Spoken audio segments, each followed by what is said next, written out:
So, Gerald Lee Jones, now I'm a senior, February 26, 1971. I spoke on baseball, spoke on growing up, and some of the same stories that I've heard my brothers talk about. You know, Daddy was, you know, I always wondered why Daddy was mean, you know, why he was always hard on us. And as I got older, I saw it. And so some of these stories that we talk about, just today, we done passed 3, 4, 5 gas stations with bathrooms. And wait till you get 5 miles, there ain't no bathroom in sight. Dad, I gotta use the bathroom. Well, I used to do that. And Gerald, you gotta use the bathroom? No, sir. We get out in the open woods. Daddy, I got to use the bathroom. And so there was no bathroom, you know, back then, you know, you pull off side of the road, you can't do that nowadays. So, and I couldn't hold it. And so Daddy had, you know, they talk about Daddy's speed, and Daddy was speed, so I can get to the bathroom. There's been days where my brothers can contest to this. I'm just gonna be me, freestyling.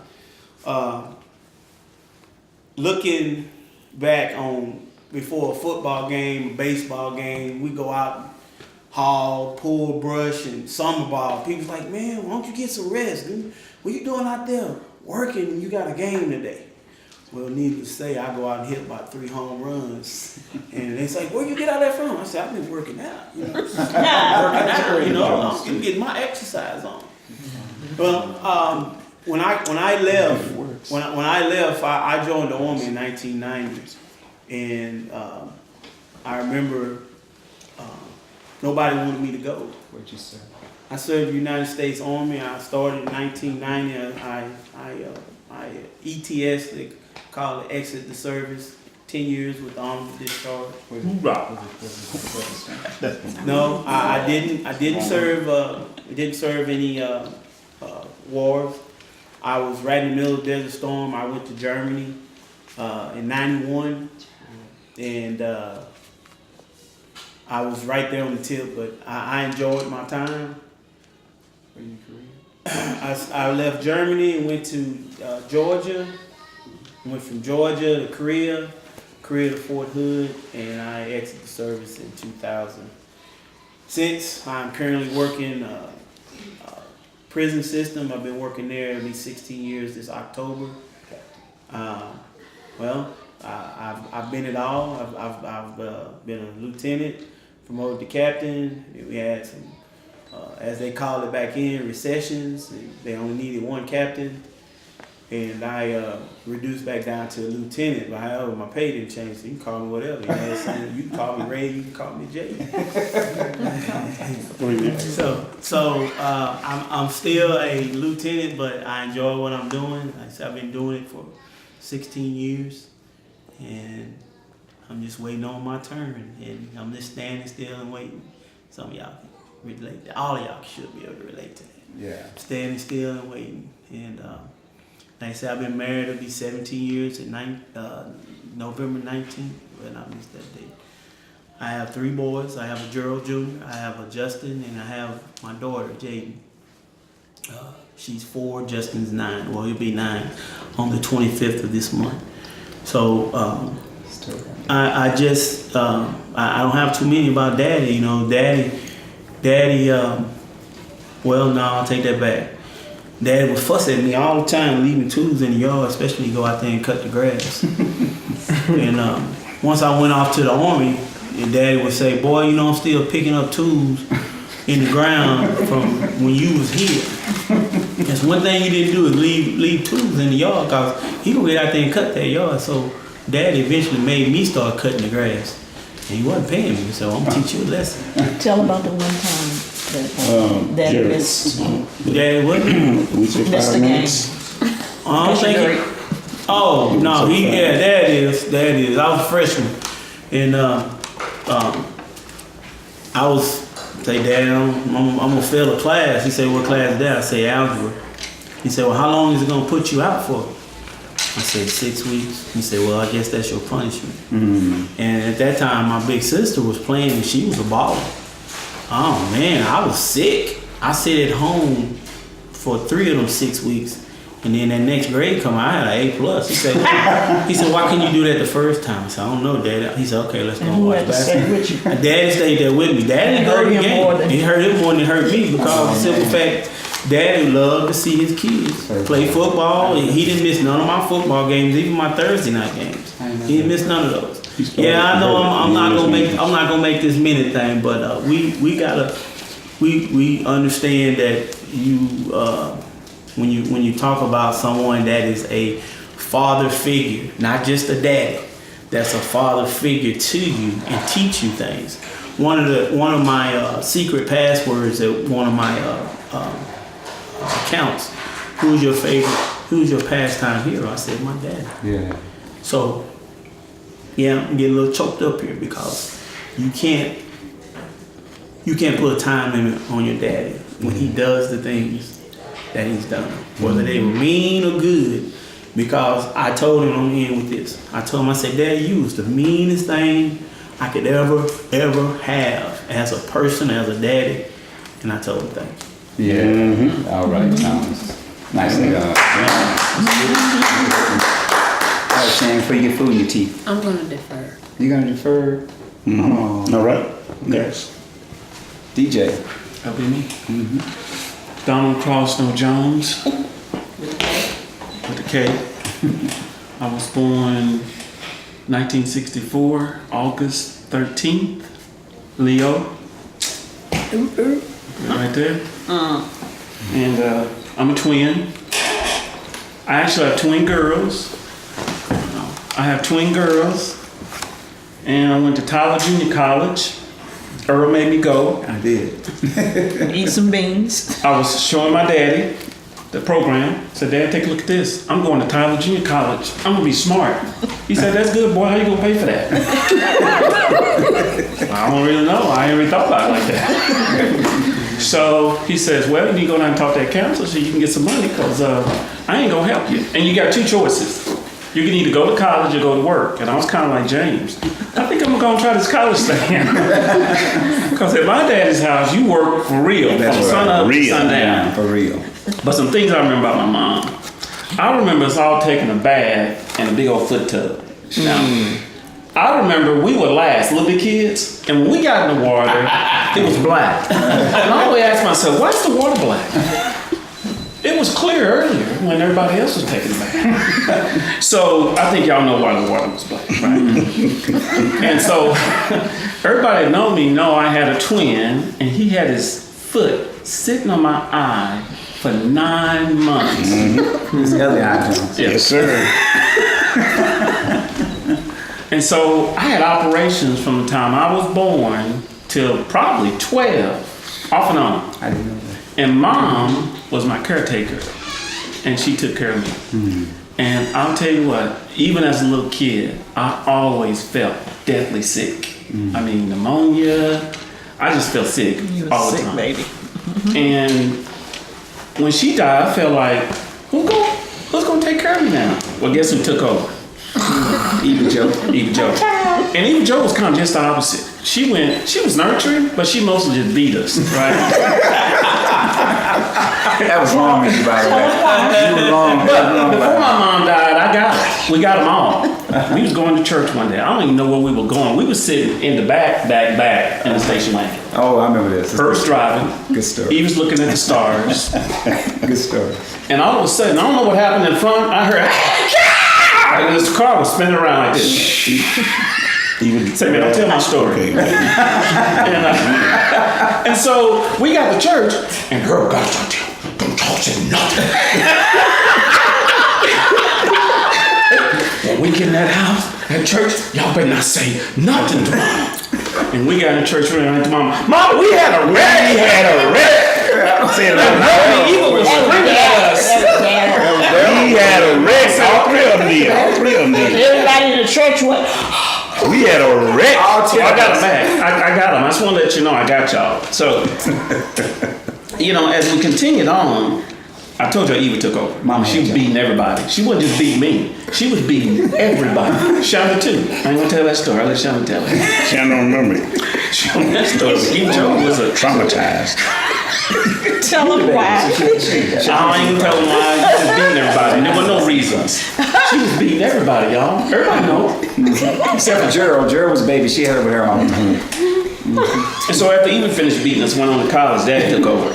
And the beatings continued. Let me say, $1. This is how I remember the story. Came up missing in the house one time. Daddy has it all lined up. Oh, I remember those From the days. oldest to the youngest. Uh-oh. I remember those days. He said, I'm gonna beat everybody in here till that dollar shows up. Somebody got to tell what happened to that dollar. So I don't know. It never got to me because about halfway through, beatings, they took an intermission, and the dollar showed up. I don't know where it came from, but it showed up and the beating stopped. So I'm gonna check that out. Earl know the answer. He gonna give you up, baby. It never made it to Earl. So we continued on, and both my mom and my dad was teach us about this racist stuff because we didn't really know. They were shielding us from it. And we'd be at the football games. Daddy, that white guy's looking at us. Look back at him.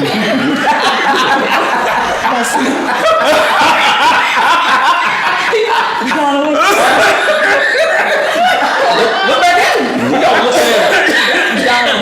Hey, I'll get in my story. Salamander. I'll get in my story. I got salmon. I'll take care of it. Is that I'll take care of salmon. Keep going. Yeah. I'm keeping my story. So I went off to college. My dad said good luck. And he told me two things. He said, son, you gotta remember this. There ain't no black, there ain't no white. There's bad people on both sides. There ain't but really one thing you need to be concerned about. I said, what is that, Daddy? I thought he was gonna say you gotta carry your Bible wherever you go, stay with these managed girls, don't be drinking. He said, you got to make some Money. You got to make some money. So I took it literal, and I probably went overboard because this is my house, and I got how many boats? 2 boats. Both of them named Annie Joe. Probably my mom. Got 2 jet skis. They named Annie Joe. I got 2 kayaks. What's their name? Annie Joe. But you had to take that trade. I'm waiting on the I jet. said to myself, Waiting on the jet. I am not going to be poor. My daddy had one thing right, and he was right. I don't care if you're black or white. When you got money, people don't care what color you are. That's right. So I didn't really understand racism till I got on the fire department. I'm a fireman. Been a fireman for 28.8 years, and I met some people that didn't really care about money. They was really concerned about the black and white. So we overcome that, and my brother helped me. But the biggest thing that helped me was after my mom died, I had this dream. And it was like Herbert said, it was a real dream in my mind because I felt abandoned. My mom was gone. Eva was beating us. It was true. You exaggerated. No. And we was 7, and we didn't know what death was. He's like, what is this thing? When is she coming home, y'all? Stop all this talking. Exactly. And I remember having a dream, and the house, it was a big old house on fire. And I was just laying in bed like, I don't know why everybody's screaming. The house is burning, that's cool. But what are y'all doing? And my mom came and she woke me up and she said, you gotta get out here. I was like, well, I'm not going anywhere without you. She said, I've lived my life. You got to go on. You can't, this ain't the end. This is kind of the beginning for you. So I woke up visibly in tears. I remember screaming. And guess who came to check on me? Eva Joe. I don't know what happened, but I remember that dream today, and it really helped me to move on my life and not kind of get stuck there. And I remember everybody telling me how sensitive my mom was. I am super duper sensitive. No. Sensitive? That's what they told me. Is that So- true, Uncle? She was bold. Yeah. Well, she had a sensitive side, That's all I saw because I was sick. but she see was very, very Calm. And She had, I outspoken. told you she had a daddy, Joel High, Minutes ago. Donna, you're like her. and you had Annie, You're calm. Annie High. You resolved. It was So I felt that way. I felt very calm, but I also felt nobody really gonna mess with me, cause I'm gonna get them. So I try not to bring that side out of me, because I've seen my uncles go there on my mama's side, and I don't really want to go there. But I always felt like I was super sensitive, and my mom took good care of me, and my dad gave me some good instructions, and my mom taught me how to love, and my daddy taught me how to work. And that's my 6 minutes. Okay, so back to me, huh? Yeah, you went over last time, so you know. Yeah, y'all pushed me over. I'm gonna stay inside this time. 6 minutes. Earl Glenn Jones with one N, born on the 14th. Everybody say the 15th, but my mama says the 14th, and of March 1962. And the things I remember, I told about being sentient. My first real social memories were of church, and I talked about that one, about not liking to sing. Everybody likes to hear me sing, but it's not something I really wanted to do. I didn't like memorizing stuff. I just couldn't help myself. So on Sunday school, after Sunday school, they let each class have a representative tell you the story, right? I could tell the Daniel the Lion's Den story. I could tell the whole story. I had it all memorized, and it just came natural to me. So I thought everyone's supposed to be that way, but I was wrong. Everybody called me know-it-all. And I didn't know it all. I just knew a lot. You knew it. I wasn't trying to know everything. I just absorbed it. It just came naturally for me. And I thought there was something wrong with me.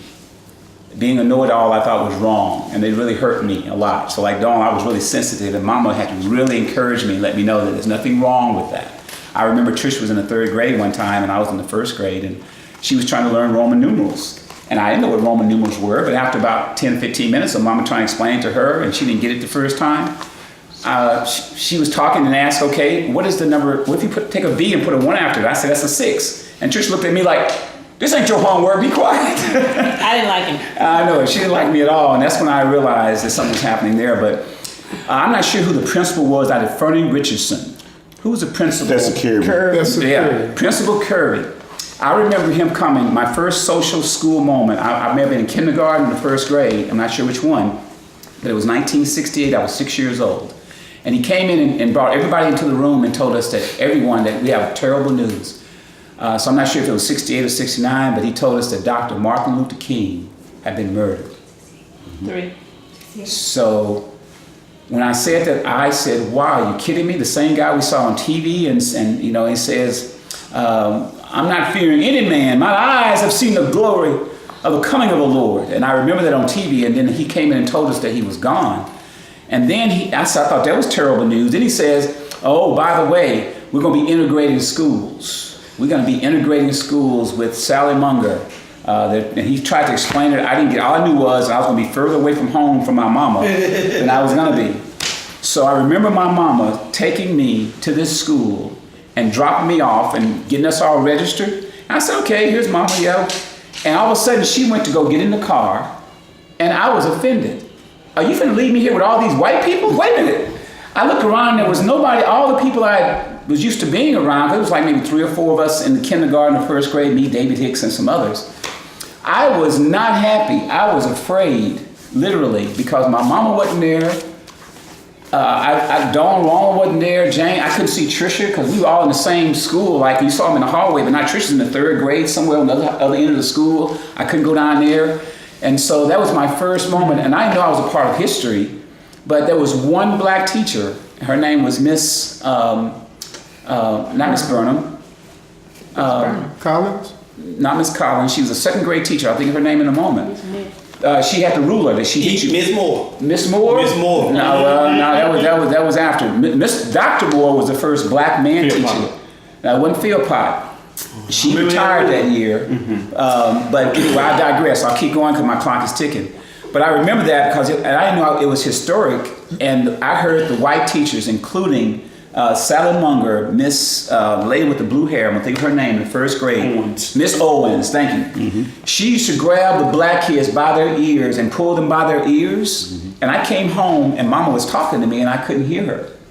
because something was happening, just like a ringing. And she go, "Boy, did you hear me talking to you?" I said, "No, ma'am." She goes, "Why?" "Cause my ear hurt." She go, "Why is your ear hurting?"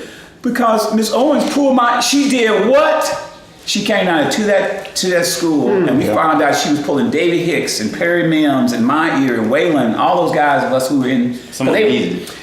And I'm telling you that Mr. Collins, that was his name, the principal of the building, he had a doggone deal and brought all the kids in. I don't know if he brought you in or not, but I don't know if it was first graders, and said, "Listen, I know this is tough for everyone, and we're integrating schools, but you teachers are going to treat these children with respect. You children, you're going to respect your teachers." I remember it so well, and it was all about them treating we black kids terribly. They wouldn't let us play ball. They wouldn't give us a bat. They afraid we might go hit some white kids with us. They wouldn't let us climb on the monkey bars or swing in the swings.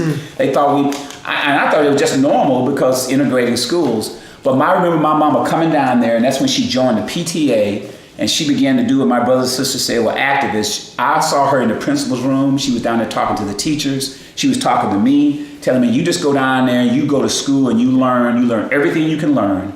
I'll take care of everything else." And before you know it, I got acclimated to school. Before you know it, I made friends. They were white kids. Obviously, some of the parents had talked to the kids. But that was a tremendous time because Daddy would not, that was one of the reasons why he didn't go down to that school, because of the way they were treating us. And I remember Daddy saying that, "You don't want me to come down there, so you do good and be right." And I remember Mama telling him, "No, Herbert, we ain't doing that." Herbert mentioned what he used to carry in the glove box. But that's probably, I don't know. I was too little to remember. But in the time that I wanted to share, I want to let you know that we were all a part of history. And we didn't know it. We were just living, trying to make it. Dawn just told me his story about his time. I used to wonder why Mama was always gone with him. I was a little jealous of that. And me and Dawn talked about that about 10 years ago, that I thought he was her favorite. And he told me why. I did not know that. I just thought she was gone. I needed him. She dropped me off at kindergarten. I ain't seen her since. You know, I took it all personal. And then when Mom died, I sat by the door all that summer saying, "Y'all lying to me. Mama went to the hospital, she'd be back." And when Mama didn't come back, I remember my brothers been coming back from Dallas and telling me about Jesus and about he's coming back again. And you'll get to see your mama again. Snowstorm. I was told that I was almost born on an elevator. Is that correct? Okay, so, but that's all I'm gonna say on that because I was a baby, about to be born, so I don't know anything about it. But that's what I was told. And Dawn said he remembers that, so that's good. I don't. Wasn't born. Wasn't thought of. It's been a different deal. I talked about my dad last time, and so now I'm going to reflect on my mom. Some of the things that I can relate. I want to go back a couple to my grandmother, or Big Mama. I don't even know the name. Big Mama, and my grandfather Joe Willie High.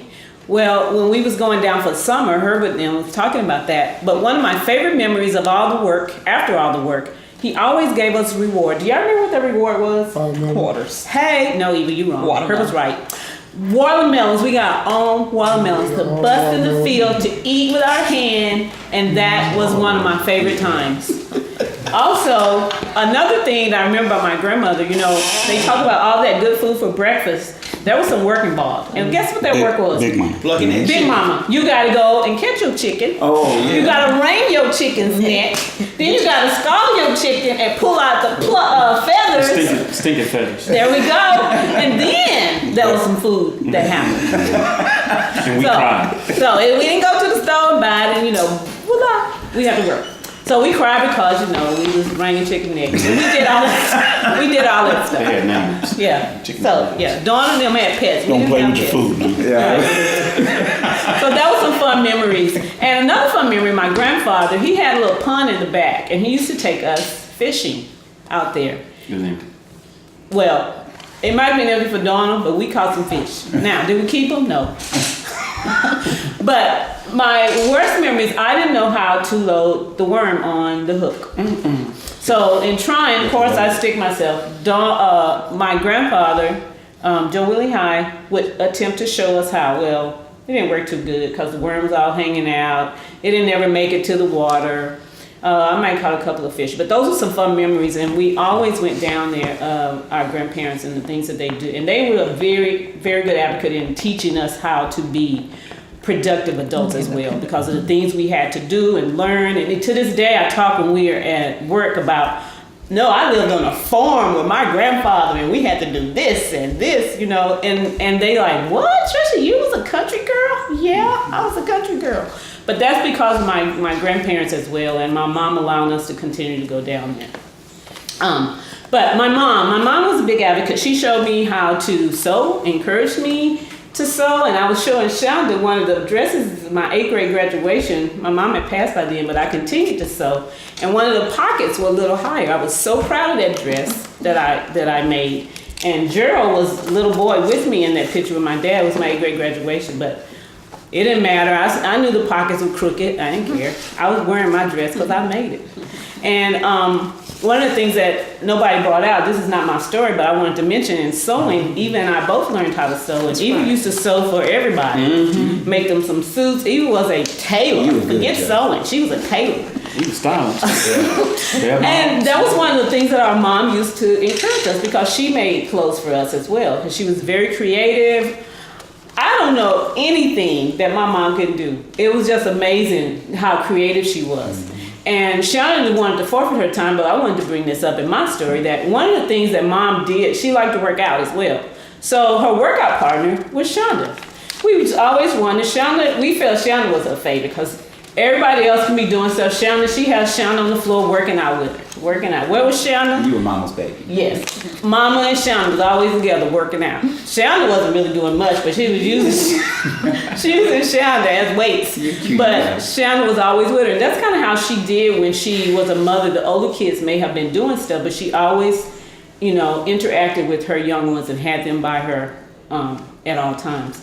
And one of the other things that I remember my mom always saying is that, as everybody else has said, she wanted us to get an education.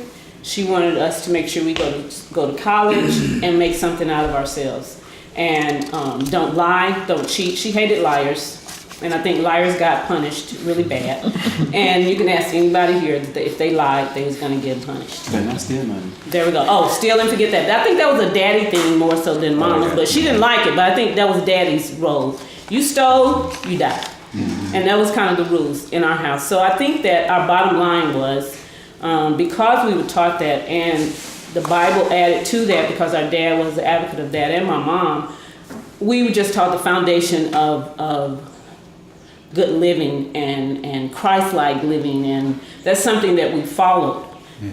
We were labeled as goody two-shoes. We were labeled as we thought we was better than everybody else. We were labeled all those things, but I think because it was instilled in us, we didn't care.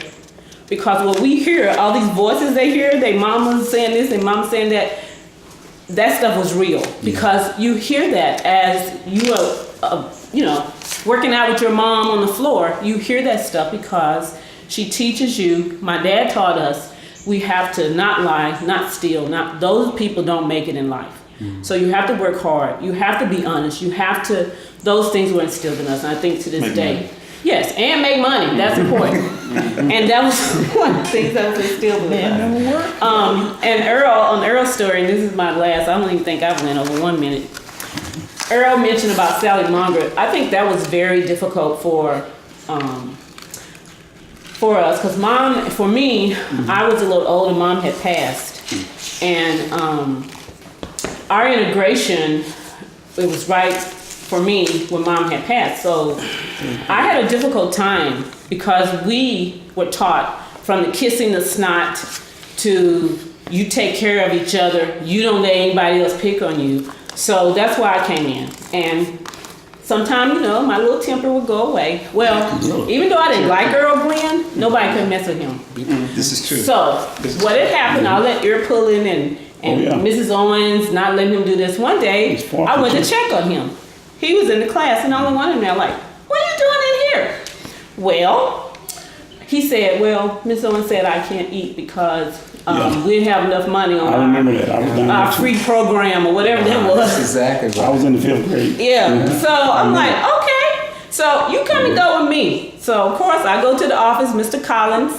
Mr. Collins, I need to call my daddy. He said, well, you need to call your daddy. I need to call my daddy. He said, wait a minute, hold on. I called Herbert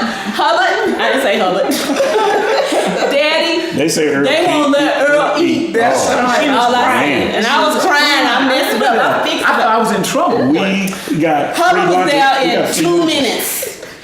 Mr. Collins, oh, you talking about eating. Boy, we was eating after that. After Hey, that. we had free lunches after Oh, Right, so man. you talk about They were dime integration and history. Yeah, and history, and the kids were calling us names, of course. They would even get to the point, I think at that point in my life, I had some issues because the kids were calling us names. They was picking on my brother. They were talking about our mom. I was fighting everybody. Yeah, you Trish get in was- my way, I'm gonna fight She you. was a fighter. So I was fighting boys, A I was rebel. fighting girls. She was. It didn't matter. So the reason I was fighting though, it was for a reason. I didn't just pick on people. Because they were messing with my family. They was calling me names. They was talking about my mom.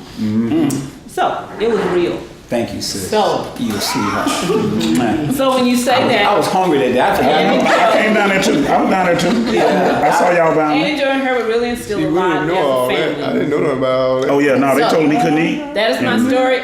My name is Patricia, Diane, Louise approve this Jones, message. Maxwell, and I. Approve this message. Yeah. That's a great story. Okay. You got some My name is James Jones. You know, born December 27, 1957. I'll say about Dad first. There's not much I can say about my dad except that he is everything and what I am today because of the way he treated us. And I called my daddy once, asked for money while I was in college. $60 because my grant money hadn't came in yet. And he said, $60? Boy, you done lost your mind or something?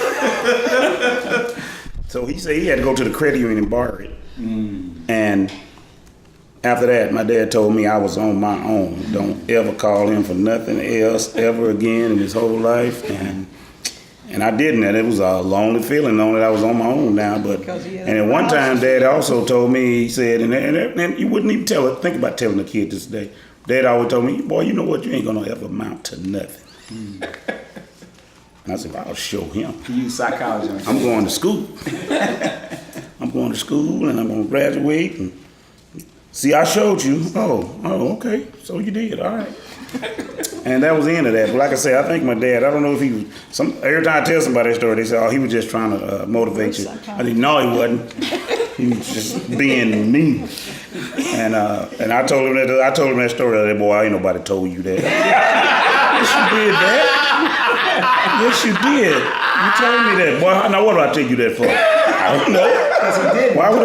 Why would you tell your son that? He said, well, I don't remember. I don't remember Tiff saying that, but he said it. He said it. And Ron, you can ask Ron. Ron said, yeah, I remember. I think twice, didn't he?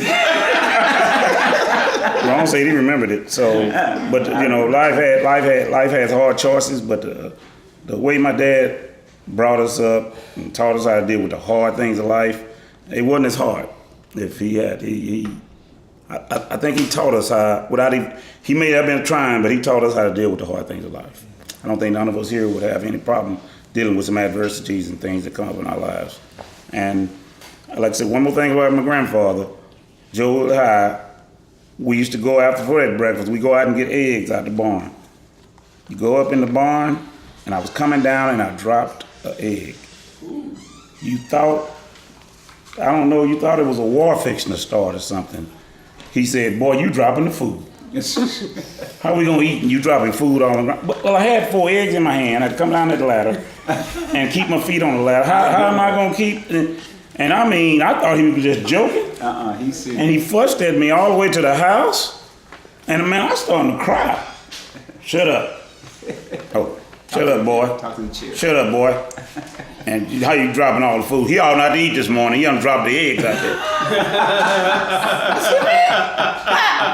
I'm telling you, I tear up sometimes when I think about that. I tear up sometimes when I think about it. But that taught me about not wasting. Yeah. Everything, don't waste nothing. Yeah. I teach my kids that about it. When I brought them up, I was just like that. And every little bit helped. There are people out there starving. Make sure we don't waste food if you don't have to. And I did. I taught my kids that. And Mom, even Joe said it best, but I made A's and B's. I still remember. I made A's and B's in 1st and 7th grade. 3rd grade, Mom started whipping me for making C's. She said, "No, boy, you ain't making no C's here." And then, of course, you know the story. Then after then, I thought I was just lackadaisical. I really didn't care. But she stressed education. She stressed education, and I still remember that day like it was yesterday. And Mom also taught me how to cook. Mom taught me how to cook. Okay. The hospital. Oh yeah. Mom taught me how to cook. That's where I learned most of my cooking from. That's how you make eggs over easy. So my mom taught me education, how to cook, and how to be a good person.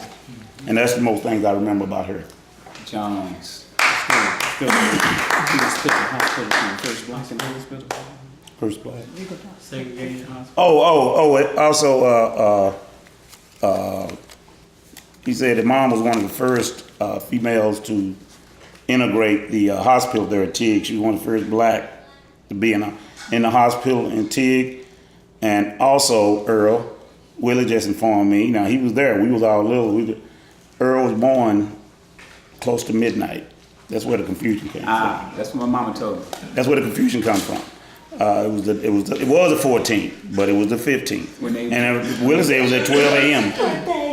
12 a.m. So that's where the confusion comes at. So if anybody want to do that, whatever Earl want to celebrate it on, that's up to him. Right. You know. I knew I was born on the 14th, but I was told, my mom said they must have made that thing out the next day. They did. I saw the time on yours. Yeah, so that clears that up. They filed it on the 15th. I thank you. I appreciate that. All right, we see y'all. Okay, guys. All right. Bye. No, I'm through. That was it for me. Okay, I wanted to come back to me because this is something I forgot. Eva gave me permission. It's her turn. But before me, there was a child, and my mom had a miscarriage. So since that time, I did a little research on it because I was wondering why I had so many female issues. Well, the drug that they gave back then after miscarriages, so you wouldn't have another miscarriage, or to be sure that baby was clean entirely, or her system was clean entirely, was called, and I may get the acronyms incorrectly, but it was either DTU or DUT. And what that does is you can give it to that person. It helps them for that miscarriage, but it affects them when they have another child. Mm-hmm. So I had a lot of problems after that. But she did have a miscarriage, and the baby's name was Mary Jo. And so it would have been 11, but it was right before me that she had a miscarriage. So I just wanted to share that. So James, you had two sisters in the middle. Mm-hmm. And you should have been beating up on Mary Jo instead of me. Well, yeah. Okay. And me and Mary Jo would have been friends. No. We would have been like this. Doubt it. Yes. All right. Eva, back 6 minutes. Okay. That was on your time. No, it's 6 not. minutes. I want to 5 clear up minutes. something here Okay. of them saying that I beat them. It was all in love. Oh, okay. It was all in love. It was all in love. Didn't feel But it. I want to say this: when my mom passed, the people in Tig became a little cruel, and they said that there is no way that Daddy was going to be able to handle 10 kids.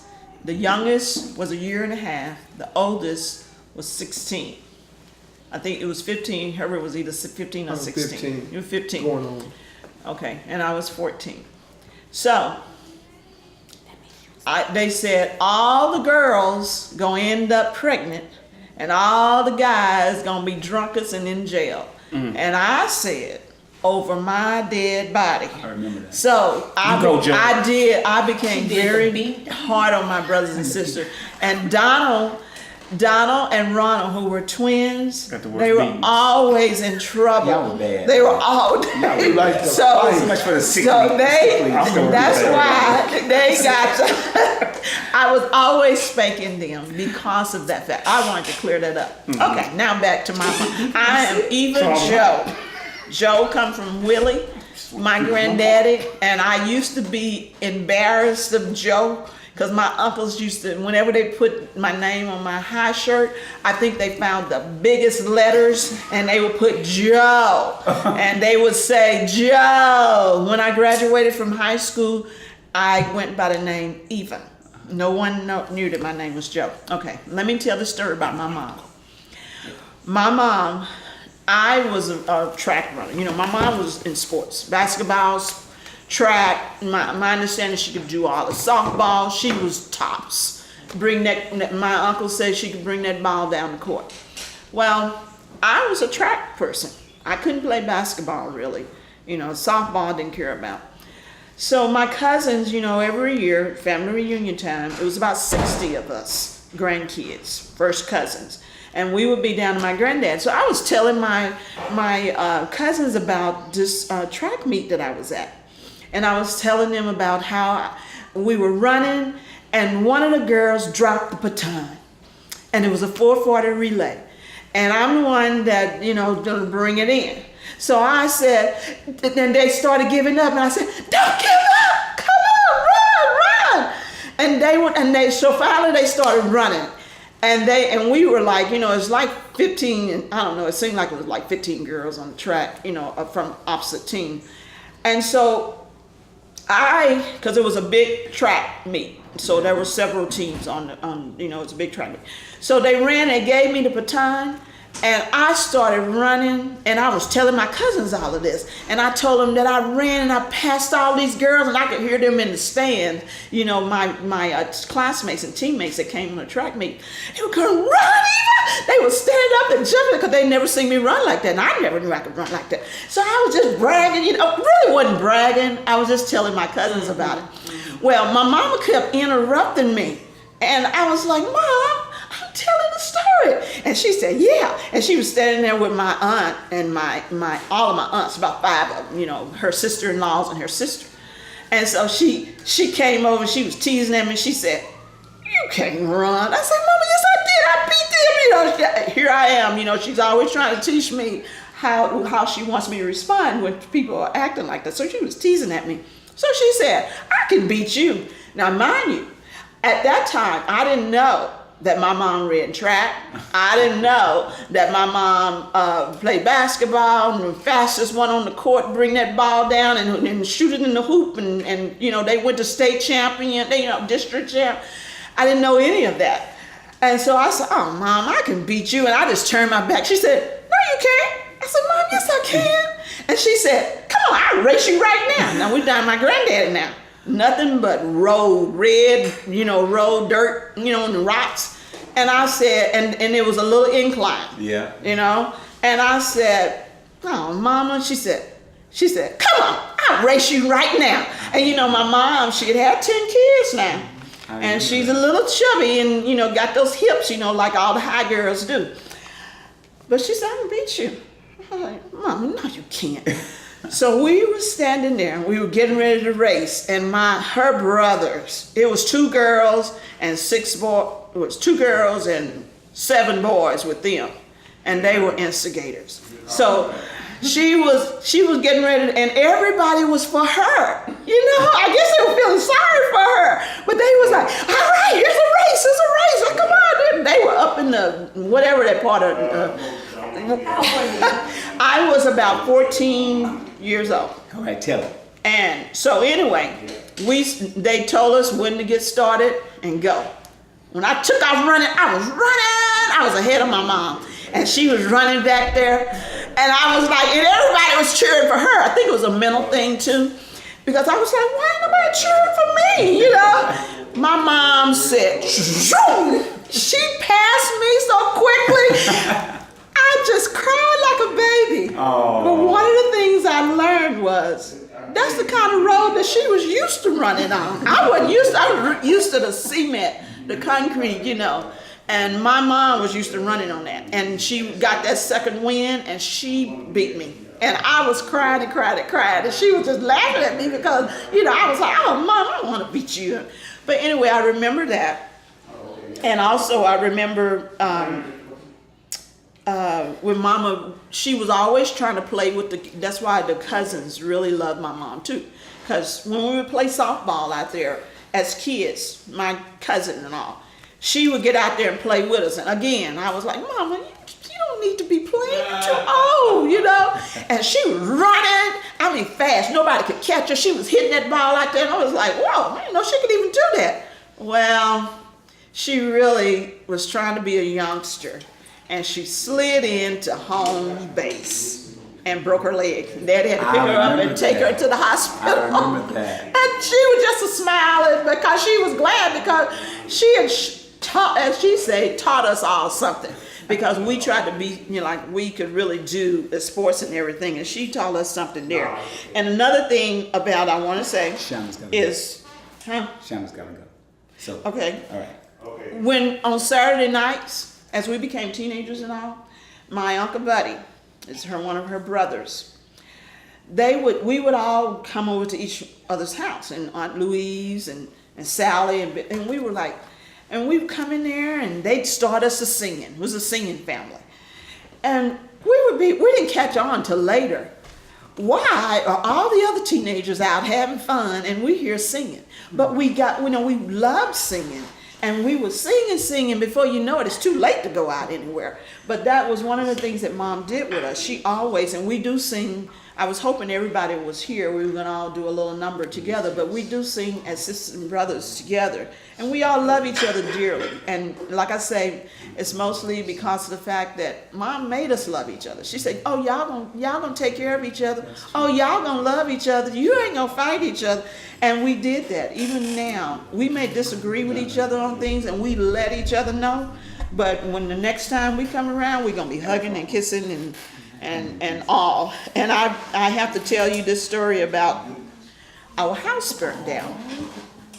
When we were in the country, that house that my big mama used to look down on and watch us, the house caught a fire. They said it was electrical. And I remember that so well because Mom and Dad had worked so hard. They had just built the house up. It looked really nice. When people came to our home, they could not believe that 10 children lived there. Because my mom and dad, they made us clean up after ourselves. You couldn't go out to play. And playing was our thing. We didn't have video games or nothing like that, and we couldn't watch TV. Oh no. So our house was always clean, but they had built it up and it was so nice. So when it caught a fire and burned up, they didn't have any water out there in the country. So all the firemen could do when they got there was just wet the ground around it to keep it from burning, starting a forest fire, But my dad, I remember that so well because it hurt my heart and my mom's. But my dad, all he could do was just watch it and stomp and turn around and ask why. But he cried and cried and cried. But when we went, so we all had to go to different places and live. And different, uncles and aunts, a few of them took us here because we couldn't hold a family of 12. But my dad was determined, and my mom was determined that they were going to bring us back together.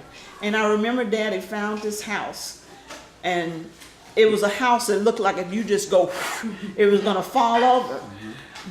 And they said that you didn't even know the house was there because grass had grown up around it. But that's all we had for right then.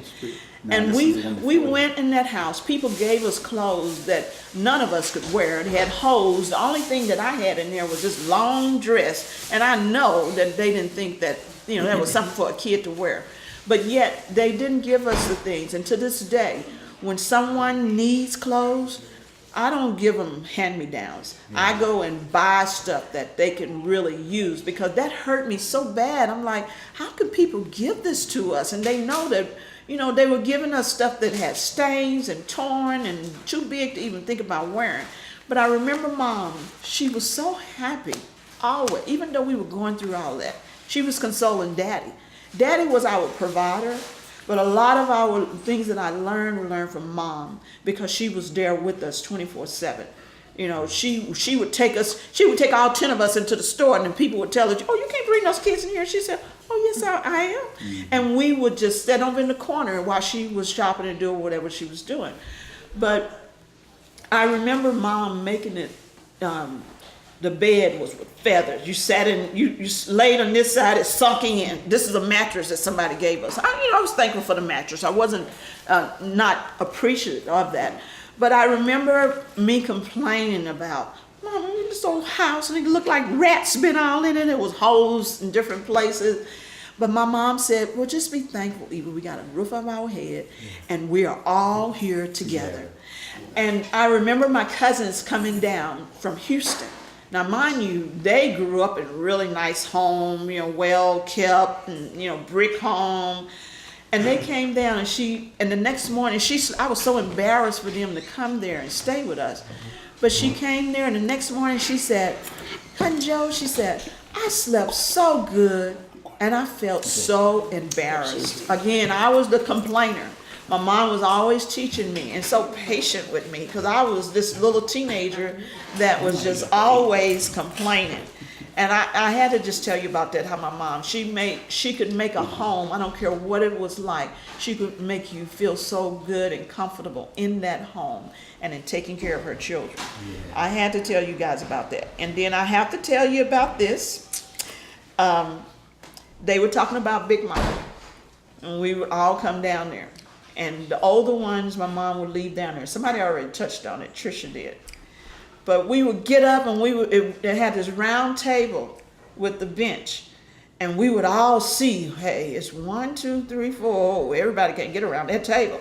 So we get up real early and everybody get in there and sitting at the table. And Big Mama come in there and she said, what y'all doing? Big Mama, we hungry. And we all couldn't get at the table. She said, well, y'all better go out there and get y'all something to eat. And we were like, well, what we gonna eat? And we had to go out there, like they say, grab the chicken, wring the chicken neck, break it, and put it in this pot, and then go to get some eggs and milk the cow. And so we had to do all of that. When we came back in there, she would have fixed, we had to chew on the milk to get the butter. And we come back in there, she would have fixed biscuits and oatmeal for us, and we ate. And that was my grandmother.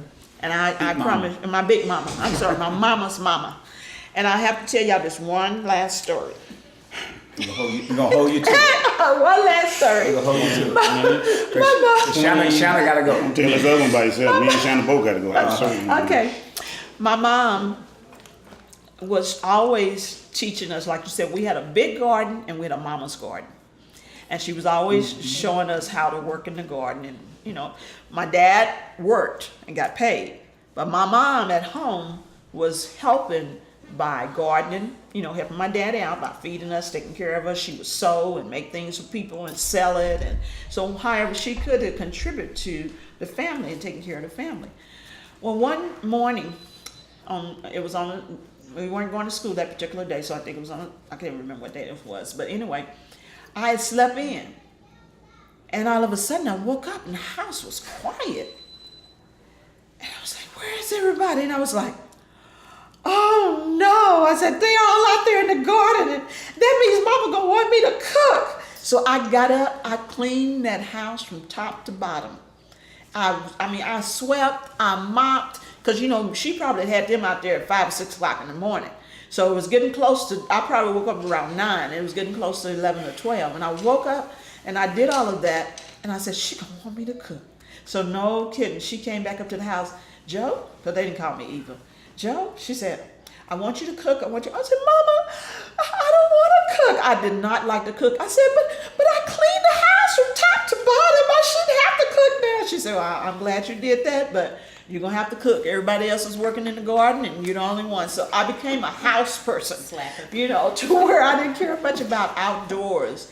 And she taught me how to cook. But to this day, I really don't care to cook. But my girls are gourmet cook. I said they got it from their auntie, Patricia, and they got it from their grandmother, Annie Jo, because I don't care about cooking. But she taught me. Nicely done. Okay. I will give you a slow clap, but that'll take more time. My name is Herbert Sylvester Jones III, and I'm the oldest out of 10 children. And I just wanted to tell a couple more stories about one story about my father, and then about my mother. Okay, I remember one time my father was he was the one that my mom always used to make us do what was right, especially when we was way off in the country. And he would be at work and she would tell him, and I heard someone already said it, but I remember we used to say, my mom would say, boy, y'all better do what's right. I'm gonna tell your daddy. And we did something that was wrong. And so when she told us, I'm gonna tell your daddy when he get home. And so we went on with the plan, and we forgot all about what she had said until we heard that truck coming over that hill. And then we all remember what Mama said she was going to do. And when Daddy got home, I don't forget who it was or what we had did, but we didn't want to do it anymore after that. So our parents raised us, and I can thank God for that, how they raised us properly. And I can remember another story about my father. We were in Funny Richardson, and we used to ride, and we were riding on the back of the truck, and we had went to some kind of program at the school. And my father told us, he said, now when y'all get to that school, I don't want y'all to show out. He coached us before we left. And once we got there, he didn't say a word to us. But when we were on our way home, before we left, he cleared his throat up a couple of times, reminded us, and I don't forget which one of us were alive, were living at that time. I think, Earl, you remember that? Keep going. And so I know it was me, Eva, Patricia, and it might have been Earl. But when we were on our way home, we thought that he had forgotten about what he had told us he was going to do. So what we all did, we tried to get smart. We all went and got in the bed. We pulled all our clothes off and got in the bed, played like we was asleep. Daddy say, all right, y'all come on in here. See, we would have did better if we'd have kept our clothes on. Because what happened is he gave us that same whooping with that belt as though we had clothes on. But you know, that was one thing, we didn't get very many whoopings from our father. Because we know that once we get a whooping, that was going to be it. And say, I can remember to this day that I didn't get very many whoopings from my father. And I remember another incident at church with my father. He said, Herbert, when you get in that church, you better be in there sitting down. We was having an evening meeting, a revival. And so my father told me that I needed to get in there and sit down and be quiet. So I was in there playing around. He told me, Herbert, he said, and I kept playing. And next thing you know, he got me out that side door. And he reached up there and pulled one of them switches over there and wore me out. And all I was hollering. He said, now you stay out here until you stop crying.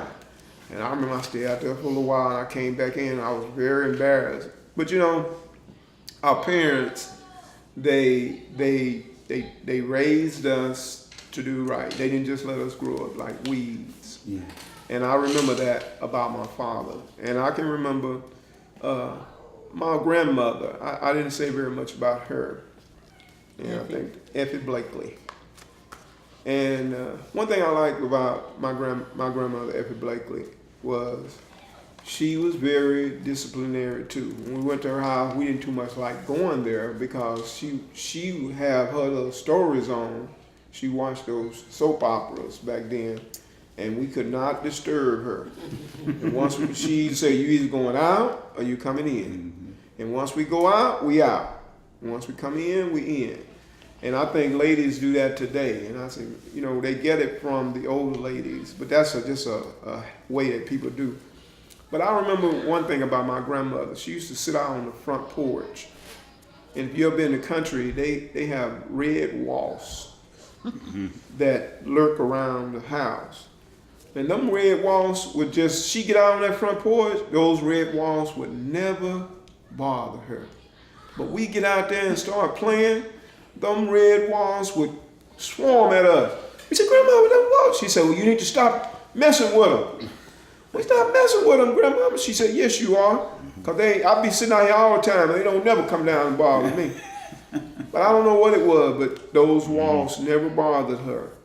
And whenever we went to her house, she would always make sure we had something to eat. She would always make sure it was warm. And, you know, those are things that I remember about my grandmother. God bless you. One last thing I want to tell about my father. And I didn't think about it. When I was talking about a while ago, my brothers said the same thing that happened to them happened to me. When I started we integrated, and I moved back to when we moved to Tig. I remember when I first went out, I wanted to play football, and it was one guy named Bobby McWilliams. They said, whatever position you want to play, you go over here and go over here. So I went to where the running backs were. So I started playing football, and I remember my father used to come to every game. Mm-hmm. And I didn't ever think about that until they started saying, not only that, he would take us to basketball games, and we would be the only one out there cheering. And guess who our greatest cheerleader was? Gerald. Woo, we bad. Yeah, he Gerald. Everybody else be quiet. Gerald just. Get him. Yeah, Gerald just. And my daddy would tell Gerald, he said, Gerald, you better sit down in them bleachers. We was at Tig at that barn like gym. You must have been gone. Sit down, Gerald. Sit down. And Gerald would sit down for a moment. Next thing you know, he down off in that.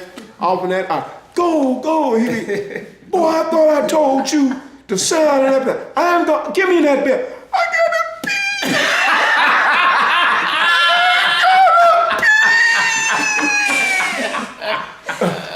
Take Gerald, take him on across there. He just had, Gerald had to pee, but he used that to keep from getting a whooping. Cause daddy finna tell him right in front of all that group. My daddy he didn't show no respect to person. And this was after my mother had passed. But I remember my father used to come to every football game. And this is my last story. I remember one time when I was playing football, and I was telling a guy about this one day, guy I worked with here, his name was Brian, and I was telling him I used to be a linebacker, and I played linebacker on defense, and I was a fullback on offense, and I was telling him how I used to, when people couldn't run over me, we were playing fair field, they used to send the fullback and the pulling guard, and I would make sure they couldn't come through. And I remember as we played football, one time we was in Kaufman and I hurt myself. I got hurt. So when I got hurt, I remember the coaches had talked to my father. He didn't tell me this till later, but the coaches said, well, Herbert probably needs to, instead of be a fullback, fullback, he needs to probably go to a guard or something. That way they can't get to his legs and he can continue to play. My dad came to me one day and said, Herbert, the coaches was talking to me about you probably being a guard, but he never said, you need to play guard. Be a guard. You don't need to be playing fullback now because you don't hurt your knee. He never pressed it on me. He just kind of told me, and I was glad. Yeah. Oh, there you go. Okay, and I was glad. I was kind of wondering, to this day I wonder why he never tried to press the issue. But I remember him always being there for all games. Yeah. And I remember one game we was playing Grosbeck, and my daddy said, y'all not gonna beat them. I said, yes we are, we're gonna beat them. He said, okay, if you don't beat them, you don't have to worry about washing dishes. I'll wash them. Oh yeah, that'll get you. Yeah. I said, okay. So we beat them that night. When we got home, I told my dad, I said, we won. So that means you gotta wash dishes. He said, no, you get in there and wash. I wash them dishes. I should have never said nothing. So that made him mad. I'm telling him that. But I also remember my grandfather. I said it on my last story, but I remember my grandfather, and I heard some stories about him. Jack Jones. Mm-hmm. And it was amazing. They started calling me Jack. That's right. Mm-hmm. And I never really thought, but them guys in my school started calling me Jack. He was Herbert Jack Jones. They called me Jack Jones. But anyway, I remember my grandfather, my grandmother, one of the reasons why she left, this is a story I heard. I know I didn't just hear the story. Okay. And the story I heard was that he met up with this guy that was making moonshine. And he started dealing with that. And somehow that's how him and my grandmother separated, because she couldn't put up with him doing that. So a lot of times we don't really know that. They didn't know that he was, they didn't know. A lot of people don't know that he was doing that. But I remember the time when he died. Mm-hmm. And what happened to him. He must have been cold, and the heater burnt him. You couldn't show the body. Yeah, and they couldn't show his body.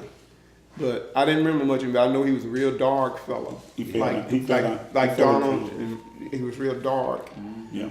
But that's all I remember. My grandfather, and he would come around sometime, but I can't remember all the incidents. But though it's so many stories we could think of them. I'm just a lot of these I'm just thinking of them while we're talking.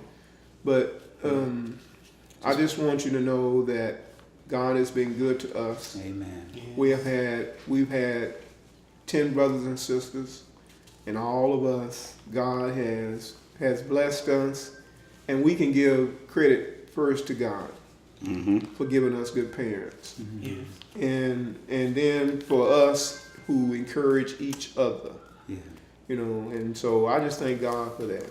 Amen.